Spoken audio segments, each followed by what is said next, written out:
सत्यानन्दचिदात्मने सर्वान्तरात्मने श्रीमद् वेङ्कटेशाय मङ्गलम्। स्वतः सर्वविदे सर्वशक्तये सर्वशेषिणे सुलभाय सुशीलाय वेङ्कटेशाय मङ्गलम्। परस्मै ब्रह्मणे पूर्णकामाय परमात्मने प्रयुञ्जे परतत्त्वाय वेङ्कटेशाय मङ्गलम्। आकालतत्त्वमशान्तमात्मनामनुपश्यताम् अतृप्त्यमृतरूपाय वेङ्कटेशाय मङ्गलम्।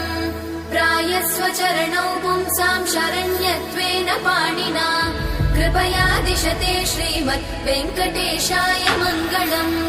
दयामृततरङ्गिण्यास्तरङ्गैरिव शीतलै अपाङ्गैः सिञ्चते विश्वं वेङ्कटेशाय मङ्गलम्। स्रग्भूषां